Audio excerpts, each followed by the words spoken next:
We'd like to call on Roger Blackman from the Dean of Arts office, who we have known very well as Associate Dean and who now has another position as Special Advisor to the Dean. But Roger has been a very good friend to gerontology over the years, and we're delighted that he could be the person that's here to represent the Dean's office. Thank you.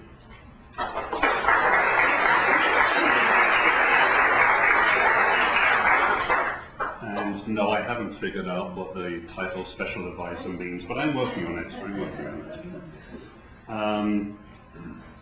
Ellen G. Ellen attended all of BC's research universities in the 70s and 80s. She went to UBC to get her degrees. She went to the University of Victoria for her first academic job as a lecturer in sociology, limited term, as it was so often then. Then she came to SFU, Simon Fraser, for her academic home that she would enrich for more than 2 decades. As I was reading Ellen's file and preparing a few comments, 3 things struck me.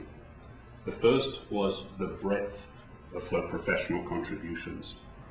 Over 100 scholarly publications, including 6 books. Extensive administrative leadership, including 8 years as departmental chair and 4 years as Associate Dean of Arts, not to mention chairing and serving on committees too numerous to mention. She was editor of 4 journals, a member of the editorial board of 3 more, and reviewer of countless grants and manuscripts.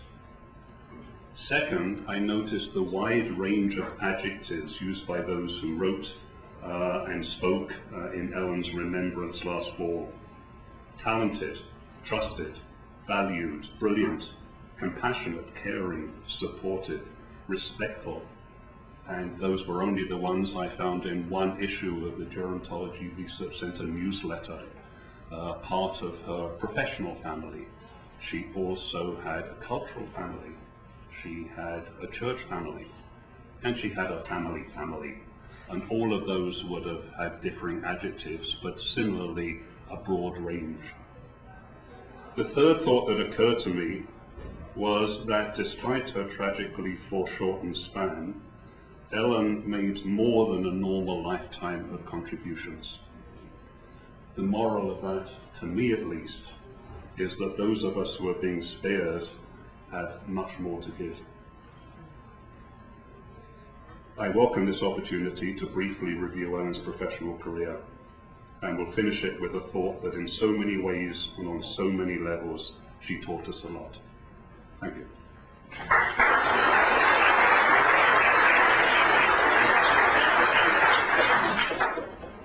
I'd like to call on Lillian Zimmerman, who also would like to speak about Ellen.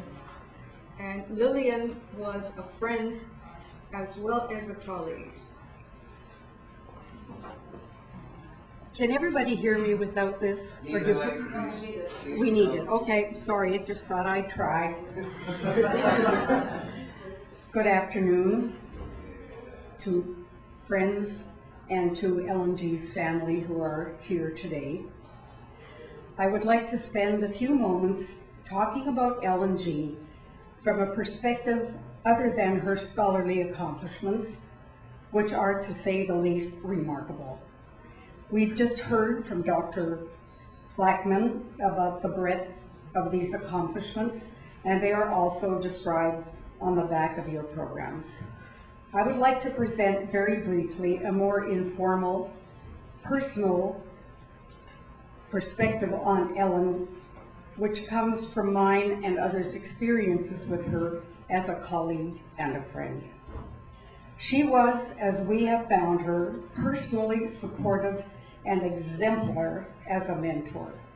She was insightful and sensitive, and when she undertook to do something, it was with all her heart.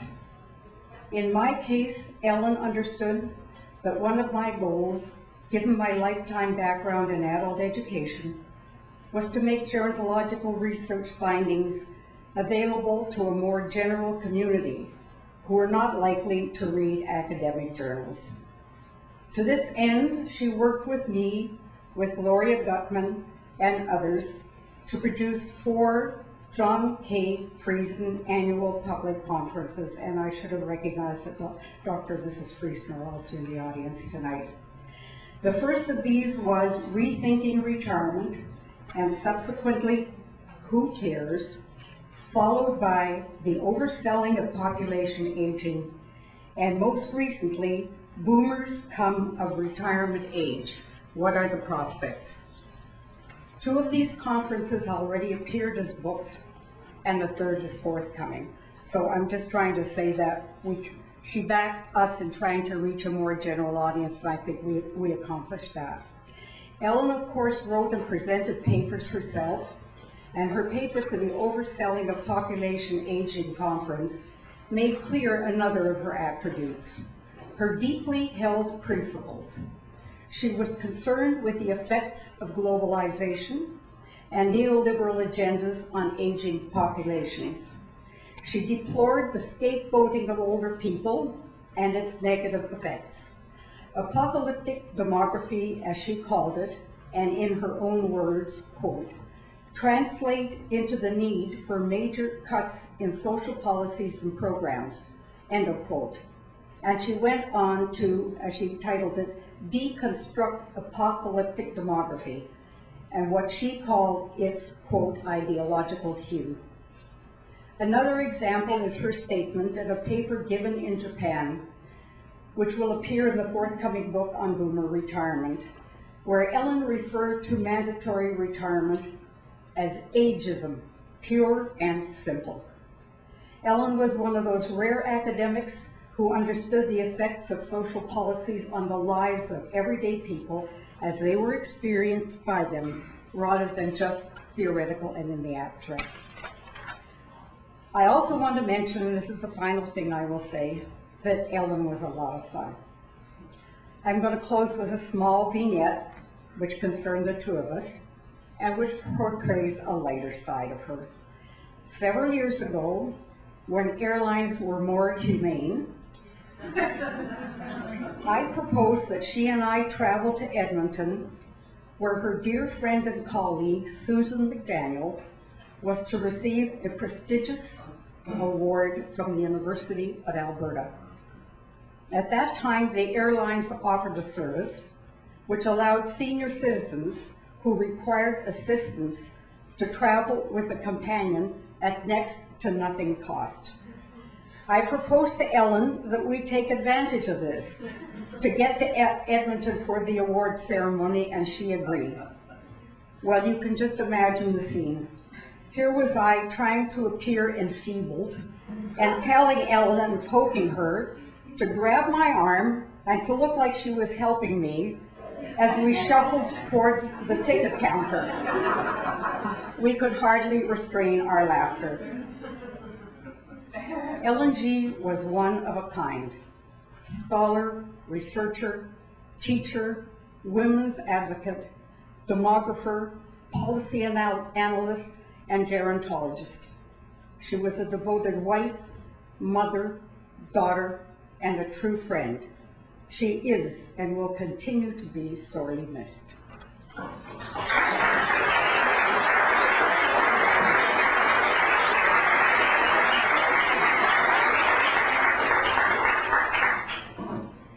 I'd now like to ask Andrew Wister, who is the Associate Director of the Gerontology Research Center and has now become the Director of the Gerontology Program, and who has worked very hard to, with me to establish these 2 units, to come forward and to introduce our speaker, who is also one of a kind.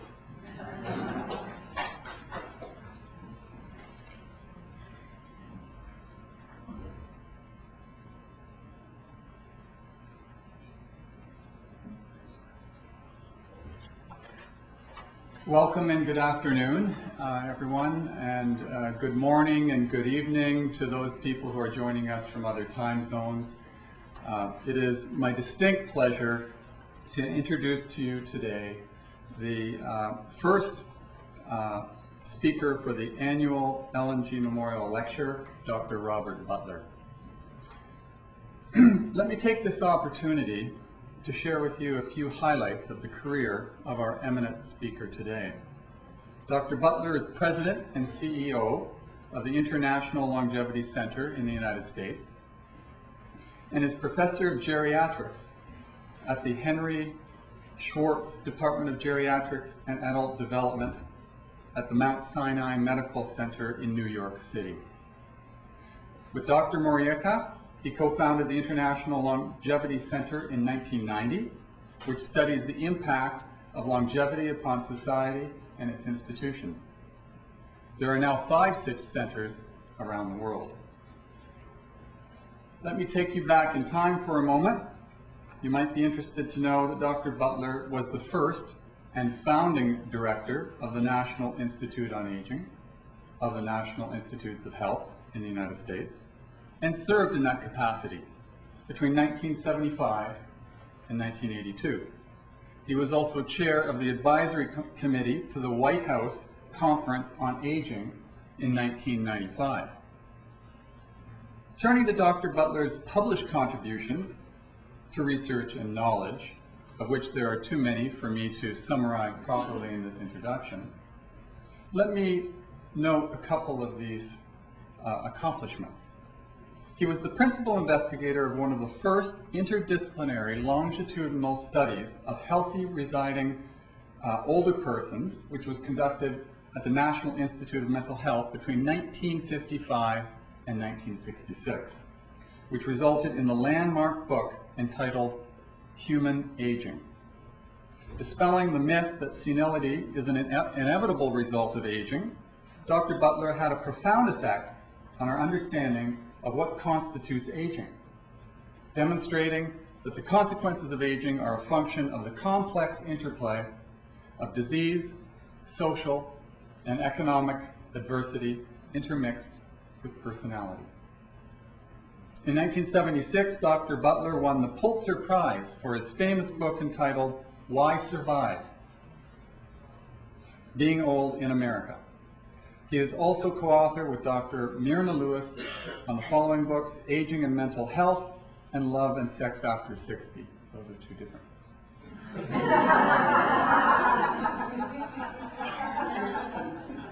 He is currently working on a book of the same title as his presentation today, The Longevity Revolution.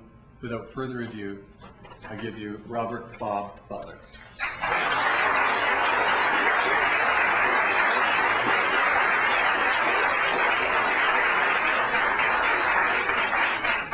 I'm very pleased to be here with Gloria Gutman, who's done such an outstanding job in her leadership role in the International Association of Gerontology. Somewhere between 2 million years ago and 1.5 million years ago, there's fossil evidence that suggests that with the doubling of the size of the cranium, was a doubling of the size of the brain and a doubling of the size, the length of longevity. But it wasn't then until the Neolithic period, so many years later, that there was a striking change insofar as life expectancy was concerned. And with the Neolithic period, you had the beginnings of animal husbandry and agriculture, and therefore the possibilities of concentrations of individuals and families. And with that, greater survivorship, but it still averaged about 20 years of average life expectancy, 20 to 22, based upon studies of India burial mounds in our country and other burial grounds throughout the world and in Neolithic villages. And then came the 20th century. And with the advent of the 19th century of public health, of greater availability of food, and other advantages, we began to have a dramatic change. And in the 20th century, we gained, in the industrialized world, over 30 years of additional life expectancy. Unprecedented. Greater than had been attained during the preceding 5,000 years of human history. In 1776, which might be a date that some of you would remember, in the average life expectancy in America was 35. 35. And about 2% of the 65, only 2% of the population was 65 and above. And by 1900, the average life expectancy had moved up to 47. with about 3 to 4% of the population over 65. And by the end of the century, the year 2000, the United States and most of the industrialized world had moved up to about 77, that 30-year gain. But happily, we've not only had the increase in life expectancy, we've also had a decline in disability rates, an increased quality of life, and in most of the industrialized world, an increase in life expectancy favoring women compared to men. In the United States, for example, it's 5.4 years difference between men and women. The next slide describes the extraordinary shift in survival, which led in turn to a shift, of course, in health costs. Because in the past we had unacceptable maternal, childhood, and infant deaths. Now 80% of all deaths occur after 60 years of age. Therefore, most diseases, death, and medical costs occur after 60. A point I think that's very important to point out, because so often scapegoating was mentioned, and the scapegoating that Ellen G. referred to often leads to a notion that because of the health costs of older people is an example of how, in fact, they are to be held responsible. And yet, in truth, what we've really seen happen is, fortunately, no longer having women and children and infants die so early. Now, the 21st century, which we are now in, promises certainly a fourth wave of longevity, particularly with the solution of the Human Genome Project, and now the next big step, proteomics, because as you know, genes make proteins, but the real name of the game now is going to be an understanding of the relationship of genes to various pathological processes. And then we see the prospect of regenerative or spare parts medicine, with embryonic stem cell technology and the prospects of really beginning to look at the undifferentiated cells that may, as we learn the signals that leads to specificity, may help us find ways of replacing cells, tissues, and even organs. In the United States, the fastest growing age group are the centenarians. My guess is it's probably the same in Canada. And it's calculated that approximately 1 out of 10,000 births in the United States, such individuals will survive through their 100th year.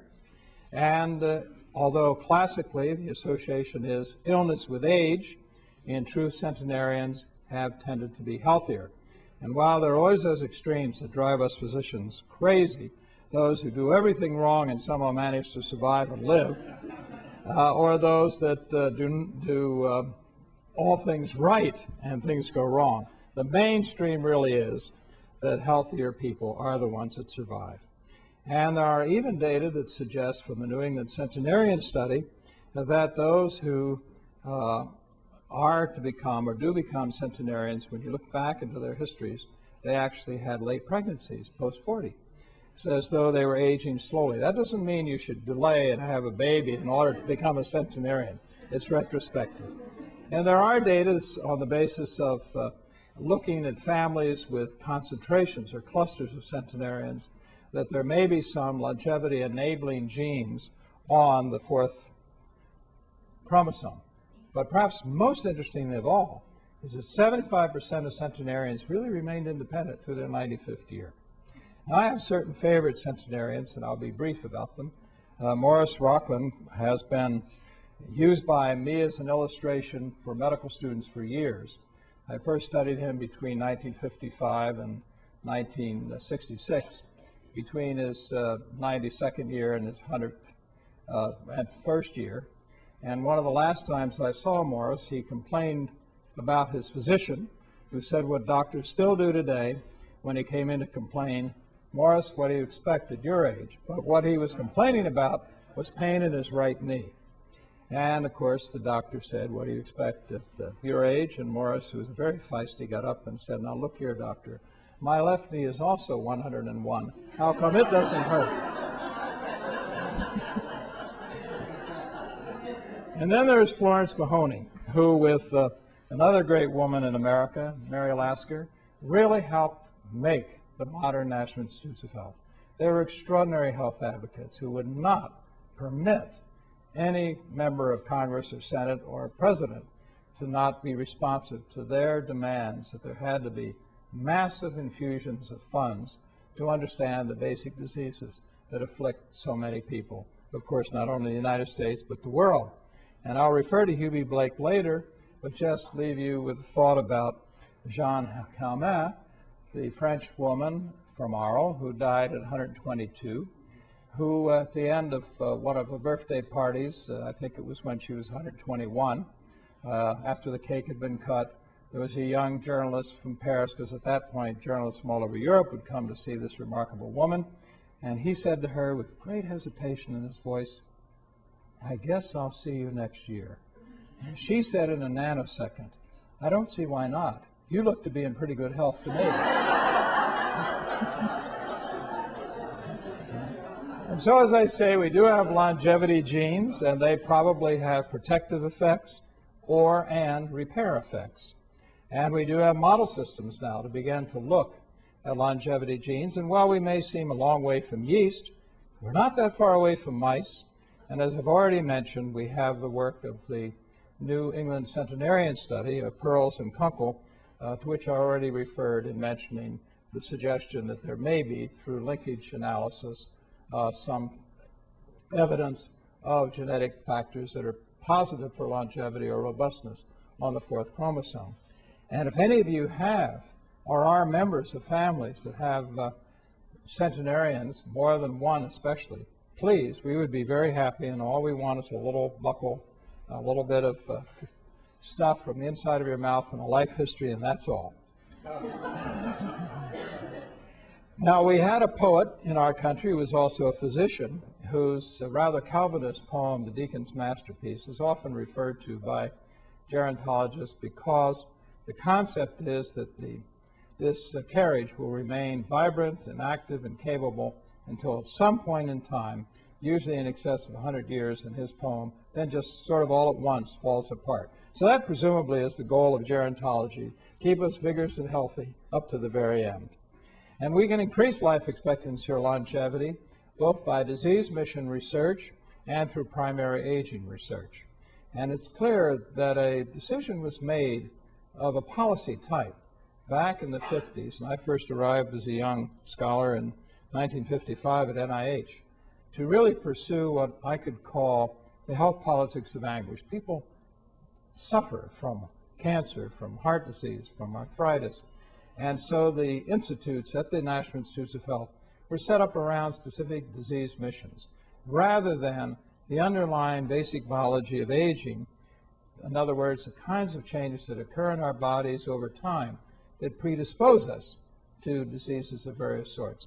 I mean, why is 50% of all cancer after 65, 80% after 50, Alzheimer's disease, coronary heart disease?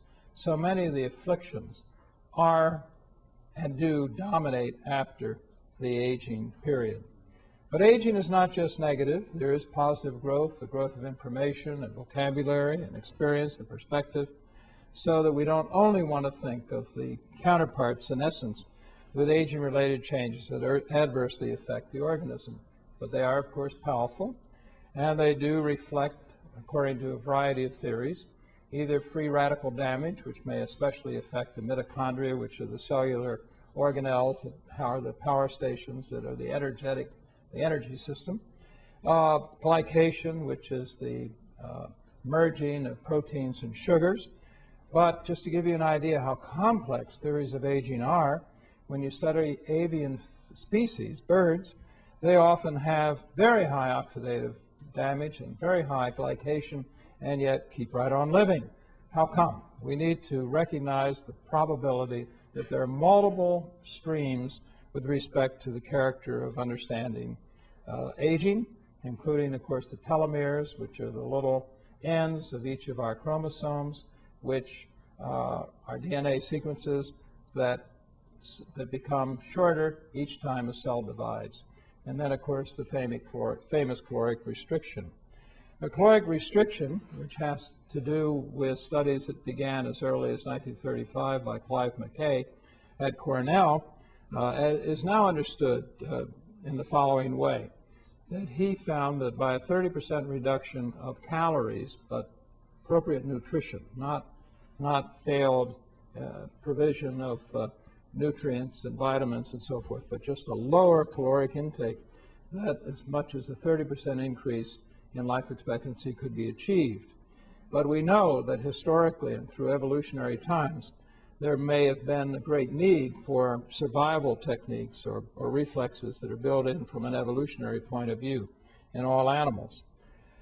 So the desire now is to see if it's possible to come up with something that might mimic the caloric restriction. It's not too likely that many of us are going to be able to reduce our caloric intake by some 30%. But there was a very interesting study that you may be familiar with of Sinclair and Horowitz, in which resveratrol, which is found in the skins of grapes, may be related to a role in extending vigor and life. By the way, that may help explain the so-called French paradox. And the only question about that is that studies that I've seen show that it may be a matter of choice. You can have less heart disease, but you can have cirrhosis of the liver. So, you know, in New York State, we were very excited because Pinot Noir, especially if it's grapes grown in cooler climates, and notice I said cooler climates, so it might apply right here in Vancouver, may be in particular the source of resveratrol. But you can also have your olives and olive oil and your Mediterranean diet because the flavones may have a similar effect. Now, I already noted the fact that we do not, in my judgment, yet move towards a policy of a greater investment in understanding the basic biology of aging. And in fact, we now only spend about $200 million at the National Institutes of Health, and almost all of that from the National Institute on Aging, in trying to unravel the secrets of this change that occurs in our bodies. But altogether, the National Institutes of Health have in excess of $27 billion budget. So we have clearly, I think, a lot of conceptual work to accomplish to convince people that we may do well by better understanding why certain changes like immune senescence or alterations in endocrine functions may predispose us to so much disease and disability. I thought I'd just mention a few books that I thought, if you haven't had occasion to see them, are really thoughtful books. I should have also had Leonard Hayflick's How and Why We Age among these slides, but also The Quest for Immortality by Oshansky and Carnes on the science at the frontiers of aging. And then a very good book recently by Stephen Hall, in which he explodes all of the so-called anti-aging medicine ideas, which I'm afraid have become very much a sham in terms of what's really appropriate and possible. But for those of you who may have a special interest in history, Gerald Grumman is both a physician and a PhD in history, and wrote a fantastic, long, 100-page history of ideas about the prolongation of life that appeared first in the American Transactions of Philosophy, of the Transactions of the American Philosophical Society. And we were convinced that it should be published freestanding as a book, and in collaboration with Springer Publishing have done so. And it's really a very wonderful, fantastic book if you enjoy history and you want to understand how ancient these ideas are about the prolongation of life. That's the book. And then we had a lot of fun, a friend of mine, two friends of mine, Bruce Carnes and Jay Oshansky, in an article which apparently is one of the most popular articles Scientific American ever had. We decided to redesign the human body so that it would, in fact, why, for example, does the prostate in men surround the ureter so it could clamp down on it and cause trouble when, it could have just been placed right alongside of the ureter instead of surrounding it. So we had a great deal of fun. And of course, our fanciful designs of anatomically fixed humans is not intended, never was intended to be a real exercise in biomechanical engineering. Rather, we had certain points we wanted to make. We also realized that Charles Darwin and Michelangelo and Leonardo da Vinci would have probably fashioned a very different living machine than we did, and probably a lot better. But we wanted to invoke this approach as an instructive way of communicating the important message from evolutionary theory that to a significant degree, the duration of health and vitality are genetic legacies from our ancient ancestors who needed to mature quickly to produce children before they were killed by the hostile forces of nature. And it's in that sense that we take issue with the so-called anti-aging movement. And this is a typical email pitch, which we found, about human growth hormone, which can cost you $12,000 to $15,000 a year if you care to take it. Quote, the health discovery that actually reverses aging while burning fat without dieting or exercise. Human growth hormone makes you look and feel 20 years younger. The proven discovery has even been reported on by the New England Journal of Medicine. Forget aging and dieting forever. Now, this really goes back to a perfectly appropriate paper by a very fine clinical scientist, Daniel Rudman of the University of Wisconsin-Milwaukee, in the New England Journal of Medicine in 1990.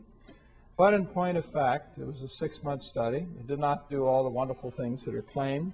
It does, while it may increase muscle mass and make skin somewhat more supple, it does not per se increase muscle strength. It may even promote cancer. For example, if one had the beginnings of cancer of the breast or prostate. And there is a disease called acromegaly with very large extremities, hands and feet, which is directly related to human growth hormone. And some of the animal studies actually show with the use of growth hormone, life gets shortened. And so a number of us together fashioned a statement which was published by the Scientific American expressing our belief that we do not yet have means of slowing, reversing, or stopping aging. We certainly favor research, as I've already indicated, to better understand the basic biology of aging, but it's hubris to imagine at this time that we can do more.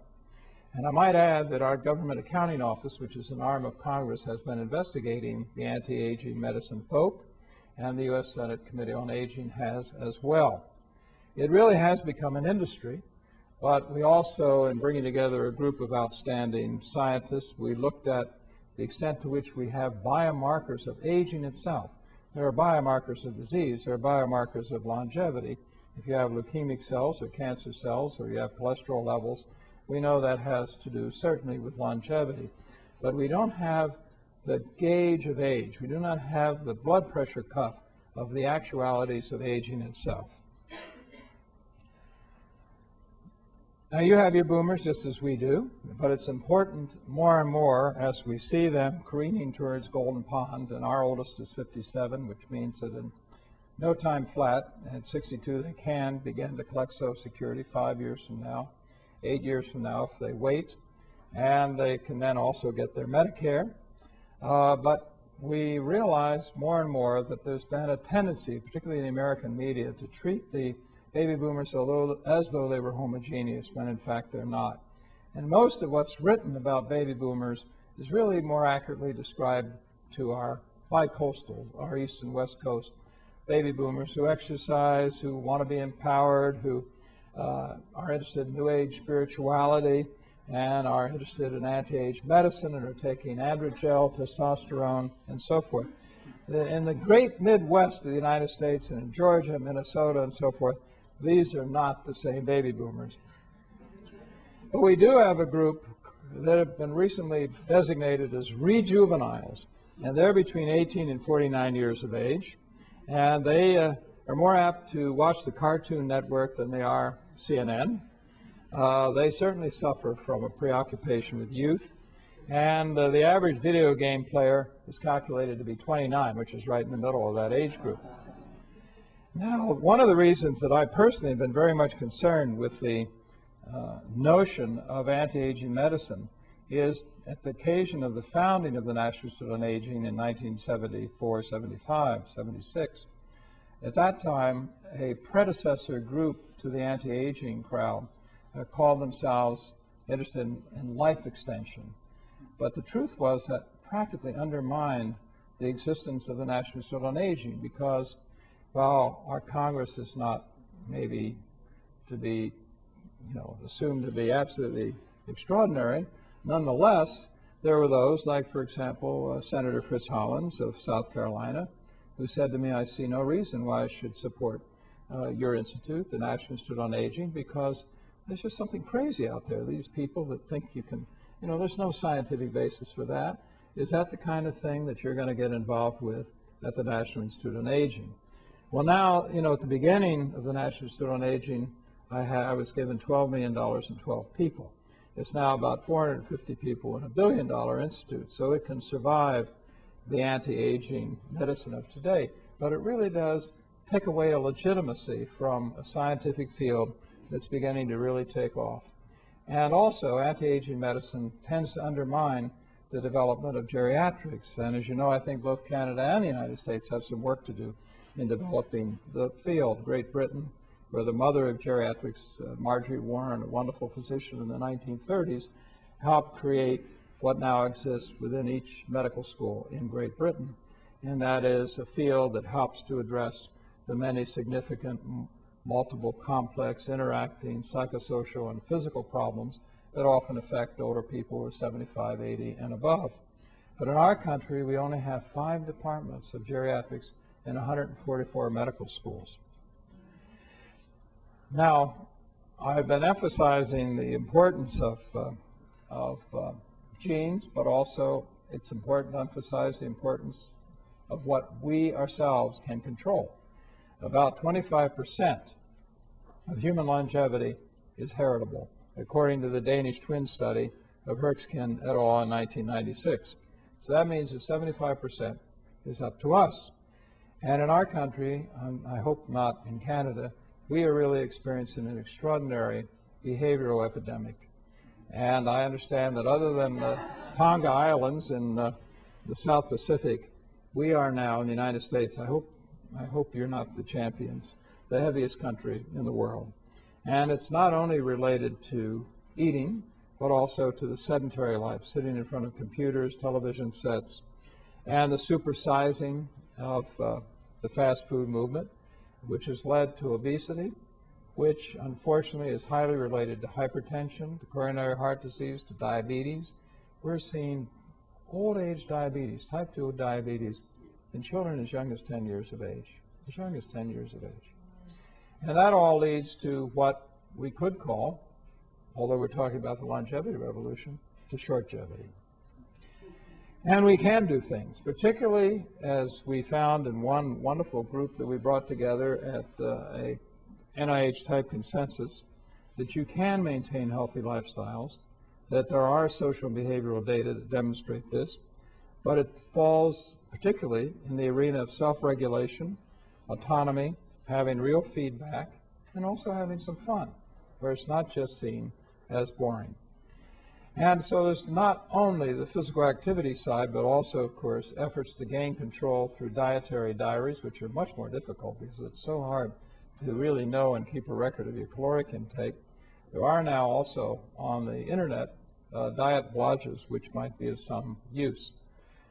But inasmuch as it's energy in, food, energy out activity, we think that if we could put exercise into a pill, we'd have the best longevity medicine available today.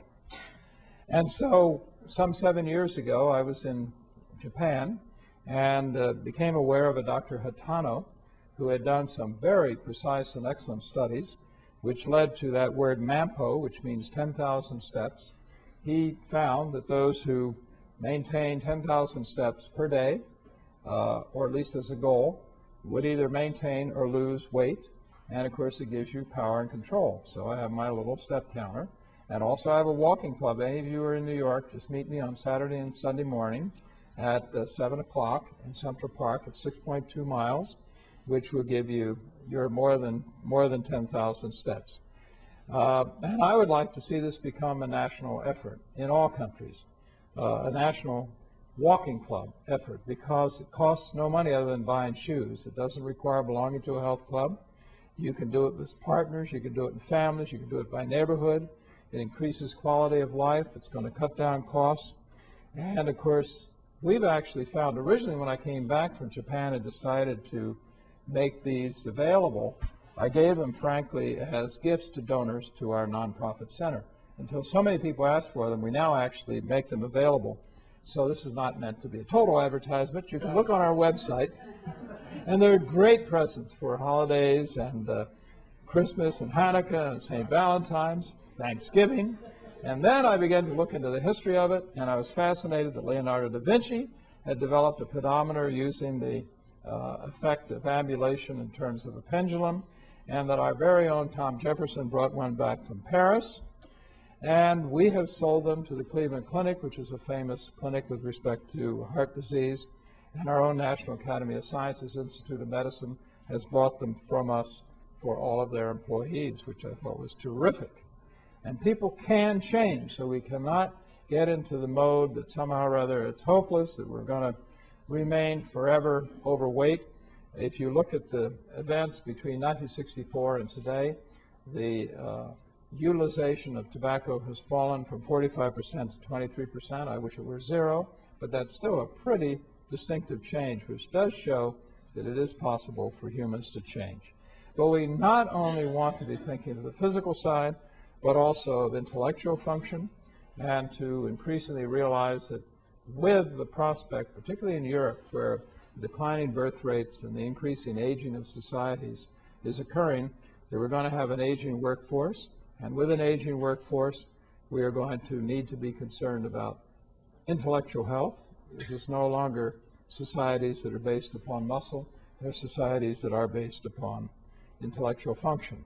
And work and volunteering, learning new languages, social engagement, and even physical exercise. The Romans knew this. They spoke of a sound body, sound mind in a sound body.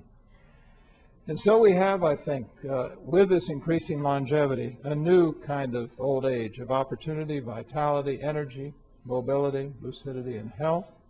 And we know that as people remain actively engaged in society, it's good for them, it's good for the country, but we have to face ageism. It was mentioned by Ellen G. And in our country, as early as the 1920s, there were cartoons that said, "Nothing doing, you guys, on your way." These were people 40 years of age. And in fact, still, in our Department of Labor in the United States, 40 is considered an older worker. And then in 1988, we had the famous Greedy Geezer in one of our so-called liberal magazines, and it shows these old geezers with their golf clubs and their fishing poles and their garden trolls, destroying the country, taking away from youth, draining the resources thereof. But along with longevity come also lifestyle drugs, Viagra, Adrogel, Botox, and aging is a global issue, which Professor Gutman knows also well, having most recently been at the second United Nations World Assembly on Aging in Madrid in 2002. The first one was 20 years before. Efforts to bring to the attention of nations this extraordinary revolution of longevity and how we need to respond to it, which is one of the reasons that I thought it important to establish a policy center that would address the issues of unprecedented population aging and longevity, but do so in productive and positive ways. And we are part of an international consortium with centers in Japan, in France, in Great Britain, and the Dominican Republic, because, as you, I'm sure, know, soon we will have as much as 80% of people over 60 living in the developing world. So we really can't just be concerned about the industrialized world. And our priorities, now I can talk about U.B. Blake, our other centenarian, my other favorite centenarian. Now, he was a great jazz pianist, and at 102, he said, "If I had known I was going to live so long, I would have taken better care of myself." Now we do know we're going to live a long time, and we better do so. And to do so means that we do have to be attentive to advancing our health and quality of life by the methods that I mentioned earlier. We do have to be concerned with how we finance longevity, both collectively as a society and as individuals, and we must combat ageism. And those are our three priorities. And so if we were to write a new prescription of how to take care of ourselves, it certainly has to include a decent financial base. It certainly has to include physical preparation, as long as we also include cognitive health. We know more and more how vitally important friendship, social networks, and support systems are. And probably at least part of the reason that women outlive men is they do better at that in terms of intimacy and dealing with issues. whereas we men may have the old boy network and help each other get jobs or root for the Yankees, but we don't do so well when it comes to some of the more intimate and special features. And then, of course, love and affection and purpose. Somebody asked me once about Love and Sex After 60, the book, and it seemed like a natural sequel to Why Survive Being Old in America, you know. So we have to have purpose, and we had found in studies that we had done at the National Institutes of Health back in the 1950s and 60s. Actually, I was quite amazed at the time as a young investigator. Those individuals who had a purpose in life, goals, something to get up for in the morning, actually ones that lived the longest and had a higher quality of life. And of course, as we do get older, people experience a review of their lives. They try to come to terms with the kind of life they've led, maybe atoning by good deeds for it, reconciling with family members with whom they may not have spoken for a number of years, and celebrating the richness of the life they may have lived. So I'm going to end with some good news, and that is that health and longevity also generate wealth. You know, we think so often, and the World Bank even wrote a book called Averting the Aging Crisis, and Pete Peterson, who was President Nixon's Secretary of Commerce, a book called The Gray Dawn, a book that if you put it down, you don't really ever want to pick it back up. But they are very depressing books that would lead you to think that this has not been a great human achievement for people living longer. That, you know, you might just as well close down the National Institutes of Health rather than continue to support research, because all you're going to get is more and more expensive older people in terms of health costs and pension costs. So it's very interesting to think through the fact that healthy people remain productive longer and earn more income, that if they remain productively engaged, that they will be increasingly funding their pensions or Social Security, and there'll be less payout because they're in fact continuing to contribute. When Alan Greenspan was President Reagan's chair of the Commission for Social Security Reform, I was mandated to give testimony, and that was exactly the question that Alan Greenspan asked me. He said in 1935, when our Social Security was passed into law, the average life expectancy of men was only 57, and of women 63. And of course now it's respectively 74 and 79. That wasn't quite true in 1982 when he asked me that question, but it was moving in that direction. So inasmuch as people live so much longer, shouldn't they work longer? So I gave a qualified yes if there were jobs available and if there was not discrimination in the workplace. But it clearly is in the best interest of people to remain engaged longer. It's better for them and better for society. And we're beginning to see also what the Japanese have called the silver industry, so the mature senior market. And we're beginning to also, from studies of Canning and Bloom, Canning from University of Belfast in Ireland and Bloom from Harvard in science in the year 2000, that those countries that have a 5-year advantage in longevity actually have a more rapid growth of gross domestic product. And we certainly see shortgevity or an extraordinarily painful, distressing longevity divide between the developed and the developing world. WHO Harvard School of Public Health, in their book, The Global Burden of Disease, point out the dominance of infectious diseases even today. And most people are surprised to know that 2 out of every 3 human beings in the world have tuberculosis in their bodies. 2 out of 3. And that malaria is the #1 killer of children under 5 years of age in sub-Saharan Africa. And of course, infants still and young babies still die of diarrheal and respiratory diseases. And maybe surprisingly, the second largest burden of illness is really neuropsychiatric conditions. And with the rising prospect of dementia, we can already imagine what an epidemic that could be. To give just one illustration, 2 illustrations of shortgevity, in the Sierra Leone, the average life expectancy is only 38 years. Active life expectancy, meaning disability-free, is only 26. And Russia, with the evolution from communism, with the demoralization, the loss of jobs, and many other problems, they also lost life expectancy, men in particular, but women also, from 74 to 72. So clearly, if we're going to talk seriously about globalization, we have to think about the prospects of being able to really exchange goods and services. And that has to mean that the developing world as a fighting chance of having healthy, productive lives, because how can they possibly be part of the competitive scheme of things? Or will we have parallel to unequal longevity, further unequal wealth and income? William Nordhaus, who's a distinguished professor of economics at Yale, has conceptualized health income and feels that it should be counted in our gross domestic product. And he has calculated that the value of increased longevity in the United States over the 20th century could be as large as the value of growth in all other goods and services over the same time period. And David Cutler of Harvard and Mark McClellan, who is now the head of our Food and Drug Administration, have written the benefits from just lower infant mortality and better treatment of heart attacks have been sufficiently great that they alone are about equal to the entire cost of insurance for medical care over time. So in conclusion, I would just want to emphasize that we are at the fork of the road. Was it Yoga Berry that said, if we're at the fork of the road, take it? But we are at the fork of the road. We can either think that there's the possibility of imagining the longevity revolution as being one of the signal achievements in our humanity,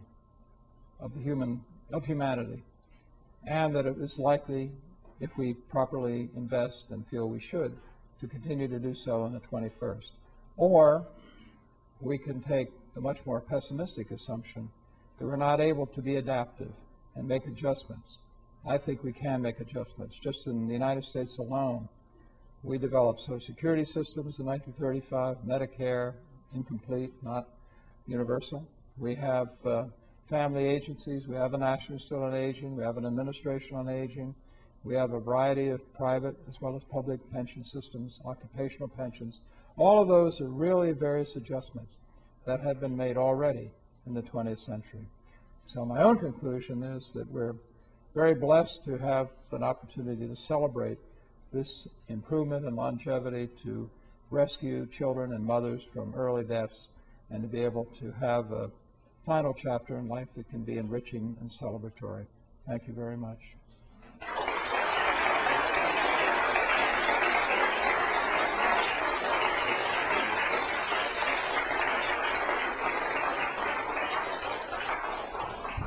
Did I talk too long?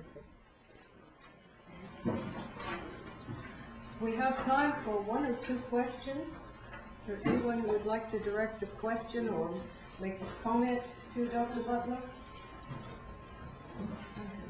Dr. Butler, while I agree with your comments about the current state of anti-aging medicine, I'm sorry, the what? while I agree with your comments about the current state of anti-aging medicine, Right. one might anticipate in the next decades that some of the research on basic mechanisms of aging will lead to some potential interventions that could potentially increase longevity.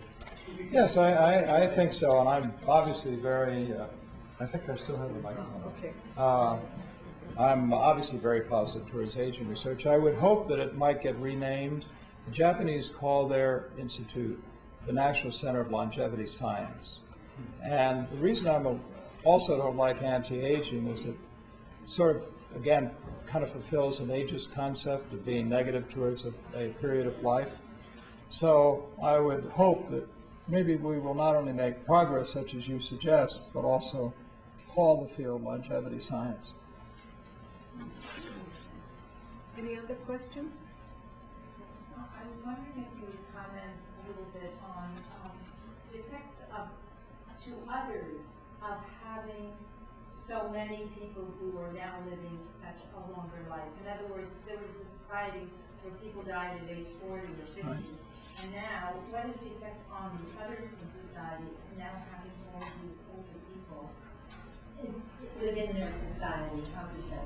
Well, we've always had older people, and of course a very interesting book was Leo Simmons back in the 1960s, I guess, a Yale professor who wrote a book, The Aged and Primitive Societies. So older people have always had functions. So I think the real answer to your wonderful comment is the need to further enrich cultural and productive roles for older people.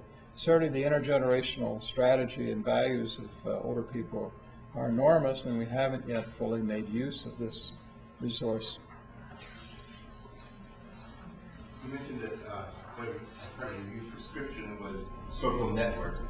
Yeah. Can you say a little bit more about that? What makes it Right. social networks? Well, when I was in practice in Washington, D.C., I first became aware of what I called mutual assistance pacts among women. And if one of them became ill, their friend or friends would fetch the drugs, medicines for them, the food, clean up their house, take them to the doctor. It was a real mutual network of relationships, which very much impressed me. I didn't see that as much among men. I don't want to go too far, I'm not a social scientist, but I was very much struck by the extent to which women seem to do so much better. And I think the literature tends to bear that out, that women are much more supportive. And of course, that's very practical. Just helping to get, bring them a meal so they're not by themselves is a terrific. Now, the reason, of course, it becomes particularly important for older women is in America, at least 40% of the 65 plus live alone.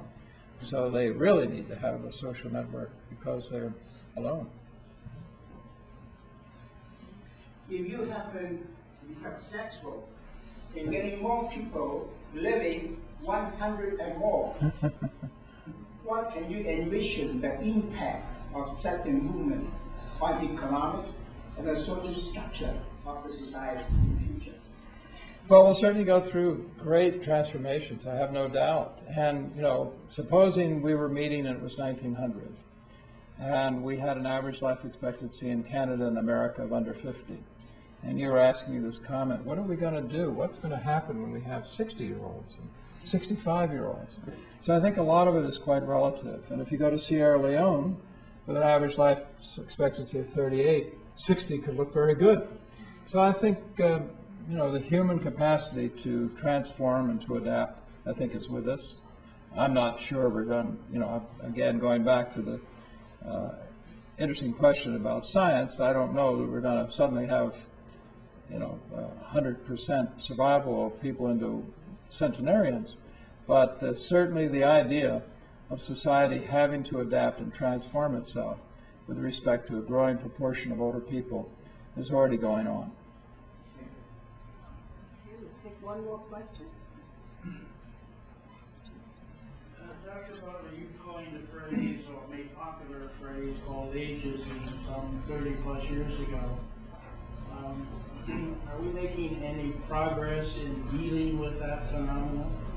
Can we expect to see some focus that will put it in the same category as sexism and racism and so forth? I think we have made some progress, but it is true that while none of us, I think, would use some of the epithets that were used about race or about women, I think those are disappearing. They're really becoming unacceptable. But it's still within, for example, within my own profession of medicine, sadly, still many terms that make up a kind of a cruel and crude lexicon, like crock, Gomer, which means get out of my emergency room, gork, God only really knows, vegetable, and really quite disturbing terms. So that I think the language, the imagery, and the reality of discrimination in the workplace, we don't have yet the protections in nursing homes in the United States. For example, last year it was announced by our government that only 20% of nursing homes actually met the basic federal standards, but there was no energetic effort to do anything about the other 80%, either by government or from the non-governmental sector. So while there's been some progress, I think ageism is still very much alive. Well, on that note, I would like to thank Dr. Butler very much for his presentation this afternoon. It really was, I think you'll agree, a fitting tribute to Ellen. And we'd like to give you a small token of our appreciation. And if you open it, what you will find is that it's a book called The Great Age. And it's a UNESCO publication with some marvelous pictures and comments about older people. And I think certainly Dr. Butler has given us a message that it is possible to age not just gracefully, but with fun and healthy. and to contribute to our country's economy. So thank you very much, ladies and gentlemen, and for those of you